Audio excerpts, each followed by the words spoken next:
दोस्तों, देश के प्रधानमंत्री नरेंद्र मोदी लगातार बिहार आ रहे हैं, सौगात देते हुए जा रहे हैं। कभी शाहाबाद आते हैं। अब आज देखिए, आज सीमांचल के गढ़ में पहुंचे थे नरेंद्र मोदी, पूर्णिया पहुंचे थे। तस्वीरें आपने देखी होगी, अगर नहीं देखी तो पहले आप ये तस्वीरें देखिए।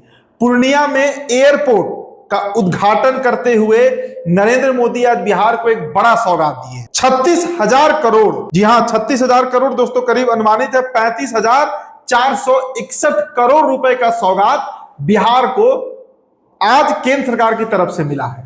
अब पूर्णिया एयरपोर्ट का आप पहले महत्व समझ लीजिए। सीमांचल का जो इलाका है, मतलब प्राकृतिक आपदा वहां इतना अधिक है। अभी देखिए, बाढ़ हर समय वहां पर आता है और इसके चलते जो वहां का जीवन है वो प्रभावित होता है।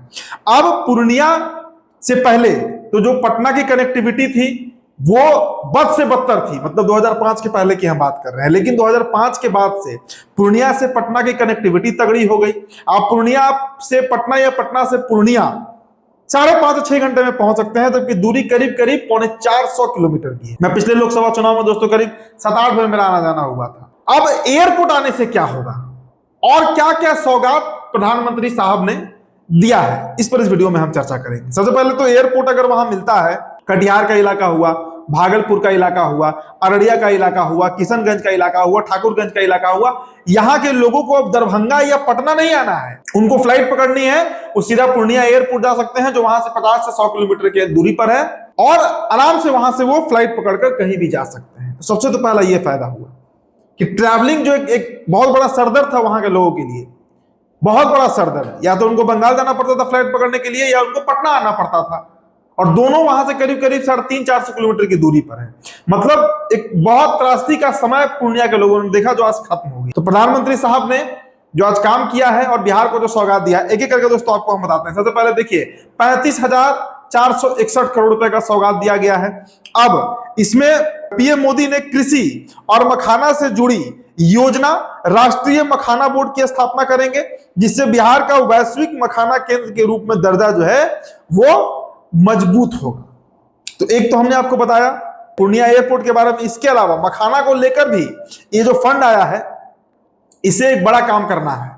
अब देखिए दोस्तों, इसके अलावा आपको बता दें कि पीएम मोदी भागलपुर में 25,000 करोड़ रुपए की अल्ट्रा सुपर क्रिटिकल ताप विद्युत परियोजना का तथा 2,680 करोड़ रुपए की कोसी मेची अंतर राज्यीय नदी परियोजना का शिलान्यास। इसे एक बहुत बड़ा बजट है। 25,000 करोड़ आपको दोस्तों करीब अल्ट्रा सुपर क्रिटिकल ताप विद्युत परियोजना, बिजली से जुड़ा हुआ है, और 2,680 करोड़ रुपए की कोसी मेची अंतरराज्यीय नदी परियोजना, जो इंटर स्टेट रिवर जो प्रोजेक्ट होता है, उसके तहत 2,500 करोड़ से ऊपर का इन्वेस्टमेंट जो केंद्रीय सरकार है, जो केंद्र सरकार है, सेंट्रल गवर्नमेंट है, वो करने जा रही है। अब देखिए, इसके अलावा आपको बता देते हैं, प्रधानमंत्री इस कार्यक्रम में 2,170 करोड़ रुपए की विक्रमशिला कटारिया रेल लाइन की आधारशिला रखेंगे, और 4,410 करोड़ की लागत वाली अररिया गलगलिया रेल लाइन का भी वो उद्घाटन करने जा रहे हैं। जी हां, प्रधानमंत्री मोदी अररिया गलगलिया यानी ठाकुरगंज खंड पर चलने वाली ट्रेन के अलावा जोगबनी और दानापुर के बीच वंदे भारत एक्सप्रेस ट्रेन को हरी झंडी दिखाकर रवाना करेंगे। और आज का दिन इसलिए भी ऐतिहासिक है क्योंकि दोस्तों, बिहार या पूरे भारत के नक्शे पर अगर आप देखिए तो जो सीमांचल का इलाका है वो सबसे निगलेक्टेड इलाका रहा। लंबे समय तक कांग्रेस की सत्ता बिहार में रही, लंबे समय तक आरजेडी की सत्ता बिहार में रही, लेकिन जो उत्थान खासकर सीमांचल के इलाके का केंद्र सरकार और नीतीश कुमार, देखिए नीतीश कुमार को भी क्रेडिट देना होगा क्योंकि उन्होंने जो सीमांचल को लेकर काम किया। आज आप सोचिए कि ठाकुरगंज से किशनगंज से पटना पहुंचना है, 5-5.5 घंटे में पहुंच जाइएगा। अब तो फ्लाइट पकड़ के आप कहीं भी जा सकते हैं। तो इसके अलावा और क्या क्या दिया प्रधानमंत्री साहब ने, वो आपको बताते हैं। देखिए, प्रधानमंत्री इस दौरान सहरसा और छेरहट्टा यानी अमृतसर तथा जोगबनी और इरोड के बीच अमृत भारत एक्सप्रेस को हरी झंडी दिखाकर शुभारंभ करेंगे। 64 करोड़ की लागत से स्थापित अत्याधुनिक सेक्स सॉर्टेड सीमेंट सुविधा का उद्घाटन करेंगे, जिससे पशुपालकों की आय बढ़ेगी। प्रधानमंत्री इस क्रम में पीएमएवाई के तहत 603 करोड़ की लागत से बने 40,920 लाभार्थियों का गृह प्रवेश कराएंगे, जिसके जरिए इन लोगों का आवास का सपना पूरा होगा। और एक और जो इसमें बहुत सबसे मतलब मेजर प्रोजेक्ट जो है वो भी आप जान लीजिए। एयरपोर्ट तो है ही, पशुपालन के लिए कर ही रहे हैं। देखिए, पीएम मोदी महिला सशक्तिकरण ग्रामीण विकास योजना के तहत प्रधानमंत्री डे एनआरएलएम के तहत महिलाओं के फेडरेशन को 500 करोड़ का सामुदायिक निवेश कोष भी वितरण करेंगे। तो मतलब प्रधानमंत्री जब भी बिहार आते हैं कुछ ना कुछ सौगात बिहार के लिए लेकर ही आते हैं। और देखिए चुनावी साल है, 2025 बिहार का विधानसभा चुनाव है। बिहार का भविष्य अगले 5 सालों में क्या होना है ये तय होना है, जनता तय करेगी। तो इसको लेकर भी जो सरकार है वो भी काफी एग्रेसिव है और विपक्ष तो एग्रेसिव है ही।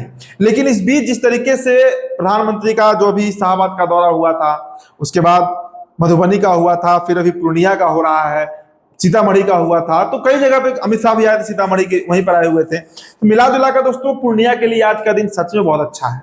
देखिए राजनीति से इतर भी अगर हम बात करें, एक बिहारी होने के नाते भी अगर इस बात को हम समझे पकड़े तो ये बहुत अच्छी पहल है सरकार की तरफ से कि कम से कम हमारा राज्य का वो इलाका जो शायद सबसे निगलेक्टेड रहा, सबसे बाढ़ प्रभावित रहा, सबसे ज्यादा पिछड़ा रहा, आज कम से कम विकास की गति में धीरे धीरे ही सही वो गति पकड़ रहा है। इसके लिए केंद्र सरकार भी लगी हुई है और इसके लिए बिहार राज्य के जो मुख्यमंत्री हैं वो भी लगे हुए हैं। तो कई हजारों हजार करोड़ के परियोजनाओं का आज शिलान्यास किया गया है, कई ट्रेनों को हरी झंडी दिखाई गई है, पूर्णिया एयरपोर्ट का रिबन काटा गया है। और मिला जुलाकर अब अगर आप पूर्णिया वासी हैं, आप कटिहार वासी हैं, आप अररिया वासी हैं, आप फॉरबिसगंज के वाले हैं, तो आपको पटना या दरभंगा आने की जरूरत नहीं है। आपको ट्रेन भी वहां से सुलभता से उपलब्ध है, सड़क मार्ग भी उपलब्ध है और अब तो फ्लाइट की सुविधा भी शुरू होने जा रही है। तो दोस्तों आपको जो प्रतिक्रिया होगी हमारे इस वीडियो पर, हमारे इस खबर पर, हमारे इस कंटेंट पर जरूर बताइएगा। फिलहाल इस रिपोर्ट में इतना ही। बहुत बहुत शुक्रिया।